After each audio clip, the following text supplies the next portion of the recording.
वक्रतुंड महाकाय कोटिसूर्य समप्रभा निर्विघ्नं कुरु मे देवा सर्वकार्येषु सर्वदा। समादरणीय भक्त सज्जन, आज भी आप सबके सामने उपस्थित होकर आप सबके जितने भी मन में संदेह है उन सब संदेह को दूर करने के लिए उपस्थित हो गया हूँ। मैं दीप किशोर आप सभी को नमन करता हूँ। भक्तों, इस समय आप देख रहे हैं दीप टेलीविज़न हिंदी, और दीप टेलीविज़न हिंदी में आपको ऐसे ऐसे खुराक मिलेंगे, भक्ति के मार्ग में कैसे चलना हो, जिंदगी को कैसे आगे बढ़ाना हो, जिंदगी को किस तरह से खुशी खुशी जीवन व्यतीत करना हो, उसी विषय में चर्चा परिचर्चा करने के लिए उपस्थित हुए हैं। और आज के इस वीडियो में हम आपको बताने जा रहे हैं कि जीवन में सुख कैसे प्राप्त किया जा सकता है, कैसे जीवन में जितने भी कठिनाई आए उन सबको भगाने की क्षमता मिल सकता है। इसी विषय में चर्चा करने जा रहे हैं, तो देखिए इस वीडियो में। कर्मणा जायते जंतु कर्मणैव विलीयते सुखम दुखम भयम क्षेमम कर्मणैव विपद्यते। शास्त्रों में कहा गया है कर्मणा जायते जंतु। व्यक्ति के जन्म होता है उसके कर्म के आधार में। जो जैसा कर्म करता है या जो जैसे कर्म किया है पूर्व जन्म में, उसको उसी तरह के जिंदगी, उसी तरह के सुख सुविधा इस जन्म में प्राप्त हो जाता है। कर्मणा जायते जंतु। जन्म भी देखो, जन्म कैसे, तो आप लोग देखते हो कभी कभार क्या हो जाता है, एक ही नक्षत्र, एक ही नक्षत्र, एक ही बार, एक ही लग्न में जन्म होने वाले दो बच्चे एक बहुत अमीर रईस के घर में पैदा होता है और एक अत्यंत न्यून आय वाले गरीब के घर में। एक सड़क में पैदा हो जाता है तो एक महल में। ये कैसे होता है? नहीं तो आप ये समझ लीजिए कि वो जो नक्षत्र में पैदा हुआ, जो बार, जो लग्न, एक ही कुंडली लेकर दोनों बच्चे पैदा हुए हैं, तो दोनों का जिंदगी भी समान होना चाहिए, है कि नहीं? लेकिन एक गरीब होकर जन्म लेता है, एक अमीर होकर जन्म लेता है। इसका मतलब क्या है? इसका मतलब आप सबको मैं समझा रहा हूं। इसका मतलब यही है, कर्मणा जायते जंतु। जो अमीर था, जो अमीर घर में पैदा हुआ, उसने कुछ न कुछ बचा रखा था उसके पिछले जन्म में। कुछ अच्छे कर्म किया था, कुछ अच्छा कर्म किया था, दान पुण्य वगैरह ये सब कुछ किया था, धर्म किया था, इसीलिए उसको अमीरी में जन्म मिल गया। और एक गरीब बन गया, पिछले जन्म में कुछ भी नहीं किया था। कुछ रखा होगा तो वो मिलेगा ना। आप कुछ रखोगे तो आपको मिलेगी, कुछ नहीं रखोगे तो कुछ नहीं मिलेगी। जैसे कि आप बैंक में बैलेंस करते हो, बैंक में ले जाके आपने रकम ही जमा नहीं किया हो, रकम ही जमा नहीं किया हो, तो आप एटीएम मशीन में जाके एटीएम डाल के वहाँ से पैसे निकाल सकते हो? नहीं निकाल सकते। यही बात है कि आपने कुछ न कुछ अच्छे कर्म पूर्व जन्म में किए हो। कर्मणा जायते जंतु। और कर्मणैव विलीयते। आपका निधन भी कर्म के आधार में ही होते हैं। आप अच्छे कर्म करते जाओगे तो आपका निधन भी अच्छा ही होगा। इस जीवन में आपने बोलते हैं ना कि स्वर्ग जाना पड़ेगा, नरक जाना पड़ेगा, स्वर्ग में सुख भोगना पड़ेगा और नरक में जाके दुख भोगना पड़ेगा, भुगतना पड़ेगा, ये बोलते हैं ना, ये कुछ भी नहीं है। मैं बोलता हूँ ये कुछ भी नहीं है। सुख दुख ये सब यही मिलने वाले हैं। कर्मणा जायते जंतु कर्मणैव विलीयते। आपका जब मरण समय आएगा, आपने जीवन पर्यंत अच्छे कोई भी कर्म नहीं किए हो तो आपका मरण व्यर्थ ही बन जाएगा। आपका उस मरण के समय में बहुत ही कष्ट होगा। सुख दुख भय क्षेम कर्मणैव विपद्यते। अर्थात ये सुख दुख ये सब कुछ कर्म के आधार में ही हो जाते हैं। और कोई बोलते हैं कि जीवन में ये व्यक्ति ने हमको दुख दिया, इसने मुझको दुख दिया, दर्द दिया, पीड़ा दिया, बोलते हो ना आप, ये कुछ भी नहीं होता है भैया। शास्त्र में स्पष्ट रूप में कहा गया है कि सुखस्य दुखस्य न कोपि दाता परो ददाति कुबुद्धिरेषा अहम करोमीति वृथाभिमान स्वकर्म सूत्र ग्रथितो हि लोक। सुखस्य दुखस्य न कोपि दाता, ना कोई सुख दुख ना करदाता, निज कृत कर्म भोग कर भ्राता। ना कोई सुख दुख ना करदाता, निज कृत कर्म भोग कर भ्राता।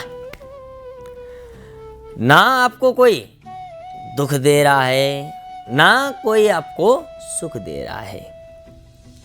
यहाँ इस संसार में, मर्त्य लोक में आपको दुख देने वाला भी कोई नहीं है, सुख देने वाला भी नहीं है। आपको प्यास लगी हो तो आपके मन में क्या होगी? प्यास के समय पानी ना मिलने से आप क्या बोलोगे? पानी नहीं मिली, मेरे जीवन में बहुत दुख है क्योंकि मेरे को पीने के लिए पानी नहीं मिली। आपके शरीर में ज़्यादा भूख हो तो आप क्या बोलेंगे कि भोजन के लिए, खाने के लिए कुछ नहीं मिला, मेरे जीवन में दुख है। लेकिन ऐसा नहीं है। जब आपके पास खाने के लिए, पीने के लिए मिल जाएगा, आप क्या बोलोगे?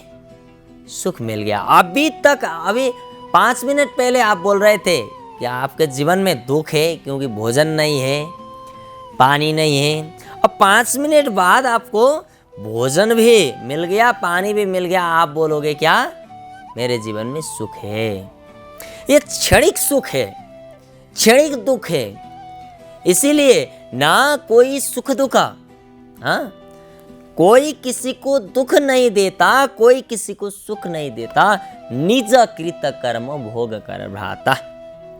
निज कृत कर्म, जो आप कर्म करते हो उसी को इस जन्म में भुगतते हो। इस जन्म में जो कर्म करते हो उसी को आप इससे पिछले जन्म में भोग करते हो, भुगतते हो। इसीलिए ना भुक्तम क्षीयते कर्म जन्म कोटि शतैरपि अवश्यमेव भुक्तव्यम कृतम कर्म शुभाशुभम। शास्त्र में कहा गया है ना भुक्तम क्षीयते कर्म जन्म कोटि शतैरपि। 100 जन्म ले लो आप, लेकिन आपने जो कर्म किया है ना भविष्य, उसको भुगतना ही पड़ेगा, छुटकारा मिलने वाला नहीं है। इसीलिए ना भुक्तम क्षीयते कर्म जन्म कोटि शतैरपि। आपको मैं बता रहा हूं आज कि मनुष्य जीवन में आप हो, अभी मनुष्य जीवन को पार कर रहे हो। आपको लग रहा है मेरे जीवन में दुख है, अरे बाबा जीवन में दुख है। ये दुख सुख कुछ नहीं है। आपका इस जन्म में दुख मिल रहा है, दर्द मिल रहा है, तनाव है, टेंशन है, तो आप ये समझ लीजिए कि मेरे जीवन में ये टेंशन मैंने खुद पाला है। बीज बोया था पिछले जन्म में, इस जन्म में फसल काट कर वही अन्न, उसी अन्न को मैं पा रहा हूं, ये सोचना चाहिए आपको। और इस जन्म में अच्छे कर्म करना चाहिए। जितने तुम अच्छे कर्म करोगे उतना ही तुम्हारा मरण सफल होगा। मरण के बाद पिछले जन्म में जिस योनि में तुम जाओगे, भगवान के पास ही जाओगे या आप नरक में जाओगे, जहाँ भी जाओगे कर्म के फल तो भुगतना पड़ेगा, नरक में भी जाना पड़ेगा भैया। क्योंकि यहाँ छोटी मोटी गलतियां हर किसी ने किया है, और जो गलती करता है उसका सजाया तो भुगतना ही पड़ता है। इसलिए नरक तो देखिए, युधिष्ठिर जी महाराज एक ही बार झूठ बोला था, वो भी अश्वत्थामा हतो हतः। एक ही बार, सिर्फ एक बार झूठ बोलने से युधिष्ठिर जी महाराज भी कहाँ चले थे? नरक में। तो बताइए आपने जीवन में कितनी बार झूठ बोली हो या बोला हो? माताएं, बहनें, भाइयों, जो जितने जहाँ से जैसे भी दिख रहे हैं, इस समय में आप सभी को मैं बता रहा हूँ, जीवन में झूठ तो बोला ही होगा, कहीं कहीं चोरी भी किया होगा, कुछ ना कुछ मनसा वचसा कर्मणा पाप तो किया ही होगा। क्योंकि मन से भी पाप किया जा सकता है। कोई व्यक्ति देखा, कोई आपसे अमीर व्यक्ति देखा, आपसे सुखी व्यक्ति देखा, तो आपके मन में बुराई आ गई, तो आपने सोचा अरे इसका ये है, बहुत कुछ है इसके पास, इसका सब खो जाए। आपने सोच लिया। कोई सुंदर आदमी को देखा, अरे ये इतना सुंदर है, मैं सुंदर नहीं हूँ, इसका सब कुछ चला जाए सुंदरता। मन मन से तो बोला होगा। कभी कभार किसी से लड़ाई हुई होगी, लड़ाई में आपने किसी को श्राप दिया होगा, नहीं दिया, मन ही मन से, मनसा वचसा, वचन से तो अब लड़ाई होगी, किसी से वाद विवाद हुआ होगा तो कुछ ना कुछ आपने बोले होंगे।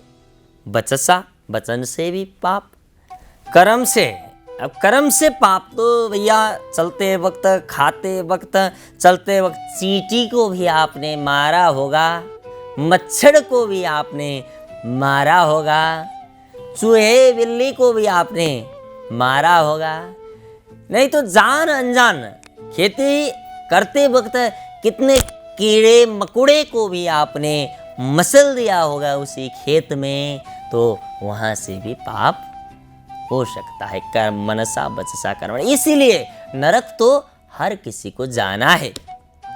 इसीलिए नरक की सजाया कम करने के लिए और इस जन्म में खुश होकर पिछले जन्म में संवारने के लिए आपको क्या करना चाहिए? आपको करना चाहिए कि अच्छे कर्म। अच्छे कर्म क्या है ये तो आपको पता ही होगा। जो अच्छे कर्म, जो आत्मवत सर्वभूतेषु परद्रव्येषु लोष्टवत, आत्मवत सर्वभूतेषु, अर्थात जितने भी प्राणी, जितने भी पशुएं, जितने भी मनुष्य आपको मिले, उन सबको आप क्या समझना चाहिए? ये मेरे जैसा ही है, इसके अंदर भी भगवान है और मेरे अंदर भी भगवान है, इसके अंदर के राम मेरे अंदर भी राम है, ये समझना चाहिए। इसके अंदर, हाँ, मेरे अंदर राम है, इसके अंदर हराम है, ऐसे समझना नहीं चाहिए। आत्मवत सर्वभूतेषु, सारा इस ब्रह्मांड जगत में जितने भी पदार्थ हैं, जितने भी वस्तुएं आप देखते हो, उन सब को आपको एक समान देखना चाहिए। परद्रव्येषु लोष्टवत, परद्रव्य दूसरों के धन संपत्ति, दूसरों के, हाँ, जितने भी है मान प्रतिष्ठा, जितने जो भी चीज है, दूसरों के प्रति कभी भी मत्सरता, जलन होना नहीं चाहिए। समझ रहे हो ना बात? आत्मवत परद्रव्येषु, आत्मवत सर्वभूतेषु परद्रव्येषु लोष्टवत। इसीलिए ये है अच्छे कर्म। अब अच्छे कर्म तो आपको बताने की जरूरत नहीं है, जो भी है आप अच्छे कर्म करते जाइए। और मैंने सबसे पहले बोला था कि जीवन में अच्छे कर्म भी करते हो और भगवान की सेवा भी करते हो, फिर भी आपके अंदर सुख नहीं है, बेचैनी सी मन में हो रही है और आपको लग रहा है कि जितने भी अच्छे कर्म करूं, जितने भी भगवान के पास जाऊं, मेरे जीवन में खुशी नहीं है, सुख नहीं है। ये कहां से प्राप्त होगा? ये भगवान क्यों ऐसे कर रहे हैं? आपको कभी कभार लगा होगा ना। इसीलिए आपको मैं बताना जा रहा हूं कि कौशिक संहिता में भगवान श्री कृष्ण कुंती पुत्र अर्जुन को बताते हुए ये कहते हैं कि यस्तु मां भजते नित्यं वित्तं तस्य हराम्यहं करोमि बंधु विच्छेदं स तु दुखेन जीवति। देखिए, यस्तु मां भजते नित्यम, हे कौन्तेय, भगवान श्री कृष्ण स्वयं बता रहे हैं कौशिक संहिता में, यस्तु मां भजते नित्यम, जो मुझको नित्य निरंतर भजेगा, जो मुझको नित्य निरंतर भजेगा और सत्कार्य भी करेगा, यस्तु मां भजते नित्यम वित्तं तस्य हराम्यहम्, अर्थात उसका वित्त को मैं हरण कर लेता हूं। देखिए, वित्तम तस्य हराम्यहम्, उसका वित्त अर्थात उसका धन दौलत जितने भी है, जितने भी उसका धन दौलत आने वाले माध्यम है, उन सब से विलक कर दूंगा। करोमि बंधु विच्छेदम, है कि नहीं? जब तक धन संपत्ति संपदा दौलत आपके पास हो, तब तक आपके आस पास में बहुत सारे ढेर सारे लोग रहेंगे, अपने भाई बंधु बांधव सब रहेंगे। लेकिन जब तुम्हारे पास धन दौलत संपत्ति संपदा नहीं रहेगा, तब कस्य माता पिता कस्य कस्य भार्या सहोदरा अर्थ काले ही संबंध का कस्य परिवेदन। कोई किसी का वेदना को समझने वाले नहीं होंगे, सब पराया हो जाएंगे, एक एक करके छूट जाएंगे। भगवान बोल रहे हैं ये कर्म कराने वाला और कोई नहीं है, मैं ही हूँ। भगवान बोल रहे हैं मैं ही हूँ, मैं ही उन सबको विलक कर दूंगा। यस्तु मां भजते नित्यं वित्तं तस्य हराम्यहं करोमि बंधु विच्छेदं स तु दुखेन जीवना। यहाँ तक कह दिया कि जीवन में ऐसे दुख दूंगा कि जीवन पर्यंत उसके जीवन में कभी सुख की आवाज नहीं होगी। हर तरफ ठक्कर, हर तरफ दर्द, हर तरफ पीड़ा है। कुछ करने के लिए वो सोच नहीं सकता, ऐसे ब्लाइंड बना दूंगा, पूरा पागल बना दूंगा। इत्थं तस्य हराम्यहं करोमि बंधु विच्छेदं स तु दुखेन जीवनात् संतापस्वेषु कौन्तेय यदि मां न परित्यजेत ददामि स्वपदं चापि देवानामपि दुर्लभम्। भगवान स्वयं कह रहे हैं, लेकिन उसका धन संपत्ति भी चला गया। यस्तु मां भजते नित्यं वित्तं तस्य हराम्यहं करोमि बंधु विच्छेदं, बंधु बांधव भी विच्छेद हो गया। स तु दुखेन जीवनात्, जीवन में दुख भी प्राप्त हो गया। संतापस्वेषु कौन्तेयम, हे कौन्तेय, हे कुंती पुत्र अर्जुन, लेकिन इन सब करने के बाद देखिए हम तो भगवान की आराधना भी करते हैं, पूजा भी करते हैं, सब कुछ करते हैं। इन सब करने के बाद भगवान ने कुछ भी नहीं दिया आपको, हमको ये लगता है तो हम बोलने लगते हैं अरे भगवान की सेवा कैसे किया हमने, ये तो डुप्लीकेट भगवान है, यहाँ से भगाओ इनको। हम तो यही बोलते हैं ना, डुप्लीकेट भगवान है, कुछ काम नहीं कर रहे हैं भगवान। अरे भगवान ने तुमको पैदा किया तो भगवान जानते हैं तुमको क्या करना चाहिए, क्या देना चाहिए, क्या नहीं देना चाहिए, भगवान सब कुछ जानते हैं। हम बोलते हैं भगवान ने कुछ भी नहीं किया, फांक दो भगवान को, घर में रखे हुए भगवान को भी हम फांक देते हैं। लेकिन कौशिक संहिता में भगवान बोल रहे हैं कि जो ऐसे दुख दर्द प्राप्त करने के बाद, आफंत से बिलख होने के बाद, अपने से बिलख होने के बाद भी यदि मेरा ध्यान करेगा, समझेगा कि ये मेरा परीक्षा का वक्त है, भगवान मेरा परीक्षा ले रहे हैं, मेरे पास जो कुछ भी सहन करने की क्षमता है, सहन करने की, और ये पीड़ा दर्द चोट को पचाने की क्षमता है, उसको देख रहे भगवान एक दिन मुझको बहुत कुछ देंगे, ये सोचेंगे तो भगवान बोल रहे हैं ददामी स्वपदम चापे, उसको मैं अपना पद दूंगा, मेरे पास ले जाऊंगा। ददामी स्वपदम चापे देवानाम अपि दुर्लभ, देवताओं भी उस पद को प्राप्त करने के लिए काबिल नहीं है, प्रयास तो बहुत करते हैं लेकिन प्राप्त नहीं करते। योगी जन, संत सन्यासी, अमलात्मा विमलात्मा जन भी बहुत मेहनत करते हैं, वर्षों तक तपस्या करते हैं, उसके बाद भी वो पद को प्राप्त नहीं कर लेते। ऐसे पद मैं उस भक्त को दूंगा। देखिए मैं नहीं कह रहा, ये भगवान कह रहे। इसलिए समादरणीय भक्त सज्जन, आप सभी को मैंने आज के इस वीडियो में ये बताना चाहा, जीवन में जो कर्म तुम करते हो उसी का फल स्वर्ग नरक जाकर नहीं, यहीं पर भुगतना पड़ता है। ये पहली बात।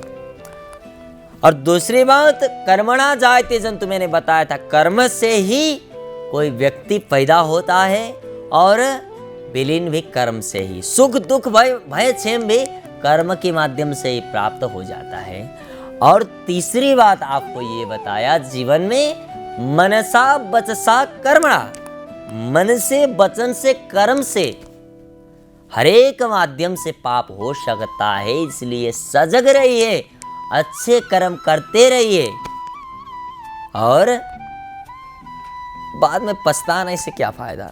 पिछले जन्म में जो कर्म किया था उसका फल आज भुगत रहे, आज जो कर्म करेंगे उसका फल आज से पिछले जन्म में भुगतेंगे। इसीलिए आपको अच्छे कर्म करना चाहिए, ये बताया तीसरी बात। और चौथी बात आपको मैंने बताया कि जीवन में जैसे भी परिस्थिति आए, जैसे भी दुख दर्द आए जीवन में, आपको ये काम करना चाहिए कि इस वक्त मेरा परीक्षा ले रहे हैं भगवान। भगवान को सुख में सुमिरन, दुख में सुमिरन सब करे, सुख में करे न कोई, जो सुख में सुमिरन करे तो दुख काय को होए। देखिए, भगवान को सुख में भी सुमिरन करना चाहिए, दुख में भी सुमिरन करना चाहिए, और दुख के वक्त तो बहुत ज्यादा करना चाहिए। और जितने भगवान के सेवा करोगे उतने जीवन में दुख मिलेगा। तो उस समय आपको ये समझना चाहिए कि ये मेरे परीक्षा की घड़ी है, भगवान मेरे को कुछ अच्छा ही सोचा होगा। क्योंकि जो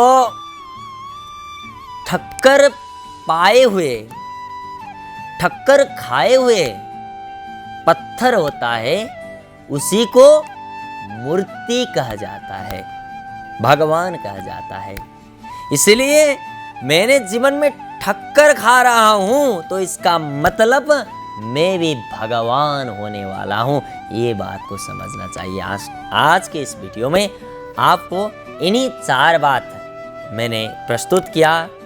ज़रूर आप लोगों को समझ में आई होगी कुछ ना कुछ बात। सब जो भी मैं यहाँ आके आप सभी के सामने बोल रहा हूँ, सब कुछ लेने की ज़रूरत नहीं है, लेकिन इन 4 खुराकों में से एक खुराक आप अपने जीवन में अपनाइए, आपको ज़रूर सफलता मिलेगी, ज़रूर मन की शांति मिलेगी। यही बोलते हुए आज के इस वीडियो से मैं दीप किशोर भट्टराई भी आप सभी के समक्ष से विदा मांगने की इजाज़त चाहता हूँ। जय श्री राधे, जय श्री कृष्ण। राधे राधे। नित्य नए नए भजन प्रवचन श्रवण करने के लिए सब्सक्राइब करें हमारे यूट्यूब चैनल हिंदी भजन और दीप टीवी हिंदी को। दिए गए लाल बटन और घंटी को दबाएं और बने हमारे खास परिवार। आप और आपके परिवार को भगवान की कृपा सदैव मिलती रहे। राधे राधे।